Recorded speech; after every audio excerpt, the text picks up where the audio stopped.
Notre travail occupe une place énorme dans nos vies, c'est clair. Mais et si au lieu de nous épanouir, il nous abîmait en silence?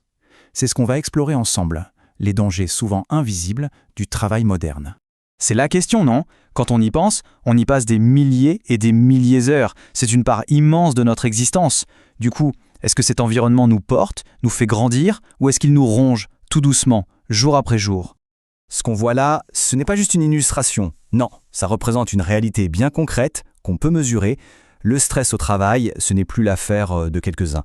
C'est devenu, un véritable fléau. On part carrément d'un problème de santé publique avec un coût juste énorme, que ce soit pour les individus ou pour la société. Ok, mais comment on en est arrivé là? Pour le comprendre, il faut faire un petit retour en arrière et regarder les énormes changements qui ont complètement bouleversé le monde du travail ces dernières années. Alors c'est quoi ces grandes forces? Eh bien, imaginez une sorte de grosse machine, un engrenage super complexe. Et d'un côté, il y a la mondialisation qui met une pression dingue sur la compétition. Puis la technologie qui nous fait aller toujours plus vite. Ajoutez à ça les restructurations, les plans sociaux, ça crée une angoisse, une incertitude permanente. Et en même temps, les travailleurs eux-mêmes changent. La main-d'œuvre vieillit, il y a de plus en plus de femmes et les contrats stables se font plus rares. Tout ça s'emboîte et au final, ça nous donne un monde du travail qui n'a plus rien à voir avec celui d'avant. Regardez ce graphique, c'est super parlant. La courbe qui monte en flèche, là, c'est le taux d'emploi des 55-64 ans. En clair, ça veut dire qu'on travaille de plus en plus vieux. C'est un fait. Mais la vraie question, c'est est-ce que nos boulots sont adaptés à ça? Est-ce qu'ils sont pensés pour nous permettre de tenir la distance ou est-ce qu'au contraire, ils nous usent plus vite? Et là, on voit bien que la fameuse semaine de 40 heures, ce n'est plus la règle pour tout le monde, loin de là. On voit des écarts énormes entre les pays. Dans certains, on est encore sur un modèle assez classique. Dans d'autres, une grosse partie des gens travaillent beaucoup, beaucoup plus, ou à l'inverse, beaucoup moins. C'est complètement éclaté et évidemment, c'est un impact direct, un impact énorme sur l'équilibre entre la vie pro et la vie perso. Bon, on a vu le tableau d'ensemble, les grandes tendances, mais maintenant ce qui est intéressant, c'est de zoomer. Parce que derrière ces grands mots, ces statistiques, il y a des gens et il y a des conséquences bien réelles sur la santé, sur le bien-être de chacun au quotidien. Ce schéma, il est vraiment capital pour piger le truc. On part de la mondialisation, un concept un peu abstrait, d'accord? Mais ça se traduit par quoi, concrètement? Par plus d'exigences au travail, plus de pression psychologique, plus de charge émotionnelle. Et là, c'est la flèche qui est importante. Si ces exigences augmentent mais que les ressources pourraient faire face, genre l'aide des collègues, le fait de pouvoir décider un peu de son travail, si ces ressources ne suivent pas, eh bien, boum, le risque de burn-out, il explose littéralement. Et ça, c'est un point super important.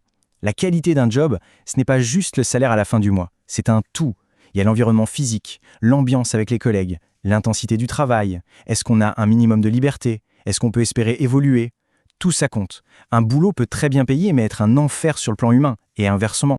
Et forcément, tout ça a des conséquences très concrètes. Le corps et la tête, il encaissent. D'un côté, on a une explosion des troubles musculo-squelettiques, les fameux TMS, mal de dos, tendinite, et de l'autre, une vague d'épuisement, de fatigue mentale et émotionnelle qui n'en finit pas. Et là, les chiffres sont sans appel. Si on additionne les gens qui se disent épuisés physiquement et ceux qui sont épuisés physiquement et émotionnellement, on arrive à plus de 30% des travailleurs. Un travailleur sur 3. C'est juste énorme. On n'est plus du tout dans le cas par cas. C'est une véritable épidémie silencieuse qui touche toute l'Europe. Alors, face à ce tableau un peu sombre, est-ce qu'on fait quelque chose? Heureusement oui. Certains pays ont commencé à réagir. On va prendre l'exemple de la Belgique parce qu'ils ont mis en place un système de loi assez poussé pour essayer de prendre le problème à la racine. On voit bien que ça ne s'est pas fait en un jour. Ça a commencé en 1996 avec une grande loi qui a posé les bases du bien-être au travail. Ensuite, en 2002, ils ont ajouté une brique spécifique contre la violence et le harcèlement. Et enfin, en 2017, ils ont tout regroupé dans un grand code du bien-être. Ça montre bien qu'ils ont compris que c'était un sujet global, qu'il fallait tout regarder en même temps. Et au cœur de tout ça, il y a un concept super important, les risques psychosociaux, qu'on abrège en RPS. Alors qu'est-ce que c'est? En fait, c'est assez simple. C'est la probabilité qu'une personne subisse un dommage psychologique à cause de son travail. Et le point le plus important, c'est l'idée que l'employeur peut faire quelque chose pour empêcher ça. Il a un pouvoir sur les causes et donc il a une responsabilité. La loi va dans le détail. Elle dit qu'il y a 5 grandes familles de risques. D'abord, l'organisation du travail, la charge, les horaires. Ensuite, le contenu du boulot. Est-ce que ce qu'on fait a du sens? Troisièmement, les conditions matérielles, le bruit, l'espace. Et enfin, 2 points cruciaux, les conditions de vie au travail. Est-ce qu'on a de l'autonomie, du soutien? Et, bien sûr, la qualité des relations avec les collègues et la hiérarchie. Et c'est là qu'on arrive au vrai changement de mentalité. L'idée, ce n'est plus seulement de venir réparer les gens quand ils sont cassés. Non, l'objectif, c'est d'agir avant, c'est d'empêcher que les dégâts arrivent. Pour ça, on parle d'une stratégie à 3 niveaux.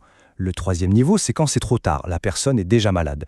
Le 2e, c'est quand on voit que quelqu'un commence à flancher, on essaye de l'aider.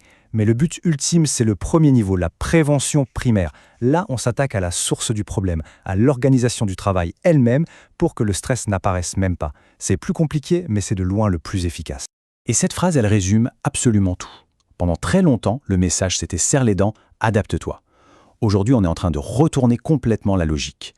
L'idée, ce n'est plus à l'humain de se plier pour entrer dans le moule du travail, c'est au travail de s'adapter à l'humain, avec ses forces et ses limites.